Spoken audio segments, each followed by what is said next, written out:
Bismillahirrahmanirrahim. Assalamualaikum warahmatullahi wabarakatuh. Perkenalkan, saya Dan Pramudita, mahasiswa semester 2 program studi Pendidikan Agama Islam Universitas Islam Negeri Sultan Haji Muhammad Idris Samarinda. Kali ini, saya akan menjelaskan tentang sejarah berdirinya Daulah Abbasiyah. Daulah Abbasiyah berdiri sepanjang 540 tahun, ialah mulai tahun 132 sampai 556 Hijriah. Pilar pemerintahan dinasti Abbasiyah diletakkan oleh khalifah kedua yang bernama Abu Ja'far al-Mansur. Sebetulnya, Abu Ja'far al-Mansur yang menemukan julukan al-Mansur, yakni khalifah terbesar di dinasti Abbasiyah.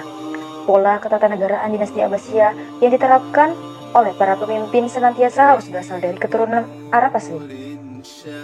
Selain itu, kota Baghdad selaku ibu kota negara dijadikan sebagai pusat aktivitas ketatanegaraan yang mengatur segala urusan negara, ilmu pengetahuan, untuk mendapatkan skala prioritas karena memang merupakan suatu yang sangat bernilai, kebebasan berpendapat dan menyampaikan gagasan terbuka lebar, serta para menteri turunan Persia diberikan wewenang dalam menjalankan pemerintahan, sedangkan sistem sosial kemasyarakatan terjalin pergantian yang sangat menonjol.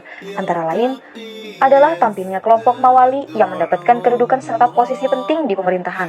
Warga terdiri dari dua kelompok, yakni eksklusif serta universal. Di dalam pemerintahan dinasti Abbasiyah, ada bangsa yang berbeda-beda.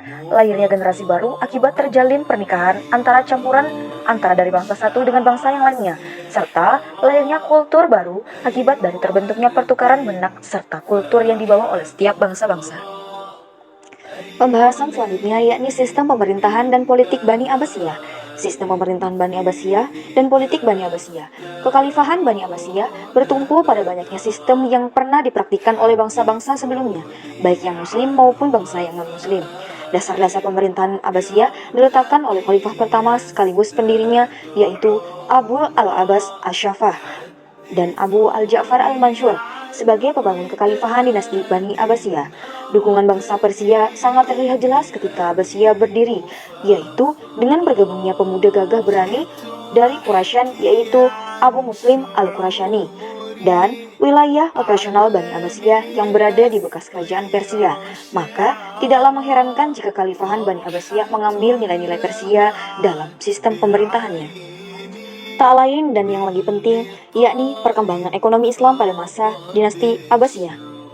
Daerah yang sangat subur yang berada di antara bantaran tepian sungai selatan Sawat yang menumbuhkan berbagai jenis buah dan sayuran yang tumbuh di daerah panas maupun dingin, seperti kacang, terong, jeruk, tebu, dan beragam lainnya.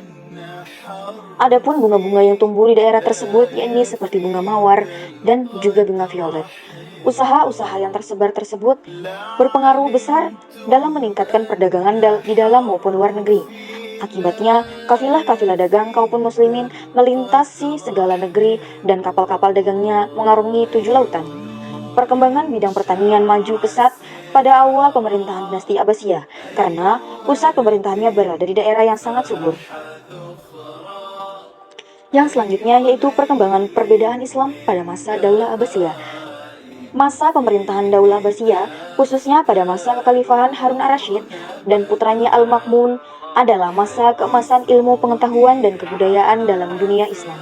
Pada masa ini pula, umat Islam telah memberikan kebebasan bagi siapapun yang ingin berperangnya akal dan pikiran untuk kemajuan manusia saat itu.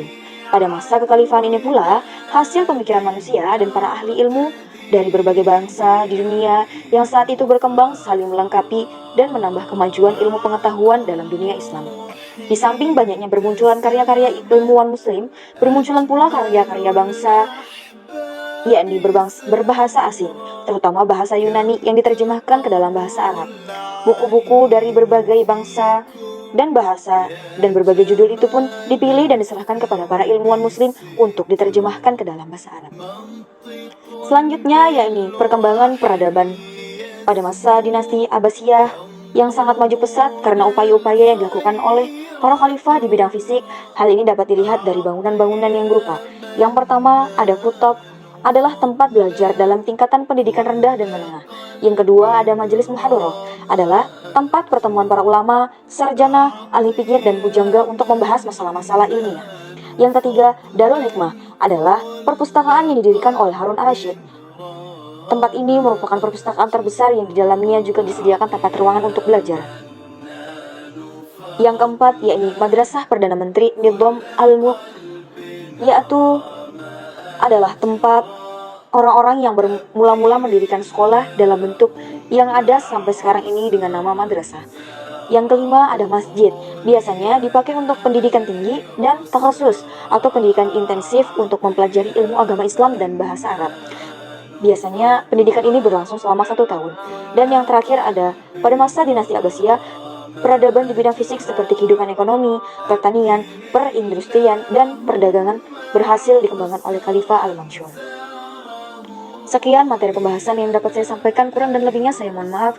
Wassalamualaikum warahmatullahi wabarakatuh.